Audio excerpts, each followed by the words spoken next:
کہ تنہا ہوتے جا رہے ہیں اور ان کے اپنے درمیان مسلم لیگ نون میں ڈفرینسز پیدا ہو گئے ہیں۔ مان لیتے ہیں جی، وہ ساتھ میں کہتے ہیں کہ جی جب یہ اسٹیبلشمنٹ سے بات چیت کو کہتے ہیں تو ساتھ میں یہ بھی کہتے ہیں کہ پہلے یہ حکومت ختم کی جائے۔ تو حکومت کے جانے کا آئین میں ایک طریقہ درج ہے، آنے کا بھی ایک طریقہ درج ہے۔ تو میں رسول بخش رئیس صاحب سے اپنے محترم سے پوچھنا چاہوں گا کہ محترم، کیا پاکستان میں حکومتیں آئین کے عین مطابق آتی ہیں جو اس میں درج ہے، جو ان کے جانے کا طریقہ بھی آئین سے تلاش کیا جائے، یا جو ریگنگ ہوتی ہے وہ آئین میں کہیں درج ہے، یا اس حکومت کے بارے میں آپ کہہ سکتے ہیں کہ یہ بالکل نائس وے میں آئی تھی، یہ عین آئین کے تابع جو آرٹیکل درج ہیں جس طرح سے الیکشن ہونے اس طرح سے ہوا تھا؟ تو یہ سارے سوالات ہیں، ان پہ غور کرنے کی ضرورت ہے۔ باتیں کرنے سے نہیں ہوتا۔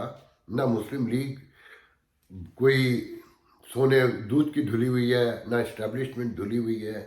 اگر پاکستان کو چلانا ہے تو ایمانداری سے چلانا ہوگا۔ جب تک فیئر فری الیکشن نہیں ہوں گے، لوگوں کی ول کے مطابق نہیں ہوں گے۔ مگر اب تو میں یہ بھی کہتا ہوں، عام آدمی کو تو ووٹ کی اہمیت کا پتہ بھی نہیں ہے۔ اس ووٹ کی اہمیت کا اندازہ صرف اسٹیبلشمنٹ کو خود ہے، یا ان سیاسی پارٹیوں کو جو اس ووٹ کے صدقے میں لوٹ مار کرتی ہیں اور پورے ادارے اور نوکرشاہی اور آرمی اسٹیبلشمنٹ سے لے کے سب لوگ اس کا استعمال کرتے ہیں۔ عام آدمی کو تو نہ کانسٹیٹیوشن کا پتہ ہے بیچارے کو، نہ ووٹ کا پتہ ہے۔ کہیں بریانی کی پلیٹ پہ دے رہا ہے، کہیں قبیلے کی بنیاد پہ دے رہا ہے، کہیں برادری کی بنیاد پہ دے رہا ہے، اور کہیں نفرت اور محبت کی بنیاد پہ دے رہا ہے۔ ووٹ ایسے نہیں پڑتا۔ یہاں پہ بھی دیکھیں ڈفرینسز ہیں، میں اس سے انکار نہیں کرتا، مگر پورے شعور سے ووٹ دیا گیا ہے دونوں طرف سے۔ اور پہلی بار یہاں پر بھی یہ احساس بیدار ہوا ہے کہ اتنا بڑا اسپلٹ، اسے ڈیل کرنا کوئی بچوں کا کھیل نہیں ہوگا۔ آپ تو چوری کر لیتے ہیں سب کچھ، اور اس کا ثبوت یہ ہے کہ اسٹیبلشمنٹ کو احساس ہو گیا ہے کہ معاملات آگے نہیں بڑھ رہے۔ ذرا غور سے دیکھیے سینیریو کو۔ حیدر رضوی متحدہ پاکستان کے رہنما اچانک پاکستان پہنچ گئے۔ کیسے پہنچے؟ پہلے آنے نہیں دے رہے تھے انہیں، وہ پہنچے تو انہیں واپس بھگا دیا گیا۔ کوئی ریاست ایسے کر سکتی ہے کہ اگر ایک آدمی خدا نہ خواستہ حیدر رضوی مجرم تھے، ملزم تھے، مقدمات میں مطلوب تھے، تو انہیں تو گرفتار کرنا چاہیے تھا، مگر ریاست نے انہیں واپس بھیج دیا تھا کہ حضور آپ یہاں نہیں رہ سکتے، جائیے۔ یہ ہے پاکستانی ریاست۔ پھر آپ وہ چلے گئے، اس کا سیدھا سا مطلب یہ ہے کہ کوئی معاملات کہیں طے ہو گئے۔ پھر اچانک ندیم نصرت کا میسج، گرینڈ الائنس، واضح جلیل ہم پاکستان جا رہے ہیں، یہ سب کچھ امریکہ میں بیٹھے ہیں، کوئی لندن میں بیٹھا ہے، کوئی کہیں میں۔ ندیم نصرت اور واضح جلیل تو امریکہ میں ہیں، اور حیدر رضوی شاید دبئی سے گئے ہیں یا کینیڈا سے گئے ہیں، میں زیادہ اس پہ نہیں جانتا فی الحال۔ مگر یہ سب کچھ جو ہو رہا ہے اس کا مطلب یہ ہے کہ حکومت کو، اسٹیبلشمنٹ کو پتہ چل گیا ہے کہ یہ حکومت ناکام ہو گئی ہے۔ اور سب سے بڑا ایشو کراچی میں ہے، جو بے یار و مددگار ہے، جہاں پر پی ٹی آئی مکمل ناکام ہو چکی ہے، کیونکہ ان کو جعلی مینڈیٹ، میں آپ سے برسوں 2 سال سے ہی کہہ رہا ہوں نا کہ مجھے پورے پاکستان کا نہیں پتا کہ وہاں کتنا چوری ہوا بیلٹ، مگر کراچی میں مکمل پی ٹی آئی کو چوری کر کے دیا گیا تھا۔ تو وہ ناکامی اب سب دیکھ رہے ہیں۔ تو اب متحدہ کو متحد کیا جا رہا ہے گرینڈ الائنس میں۔ ہو سکتا ہے کہ ان کو بھی بانٹ کے رکھا جائے کہ یہ ایک نہ ہو، پھر طاقتور نہ بن جائیں اور اسٹیبلشمنٹ کے لیے ایشو نہ پیدا ہو۔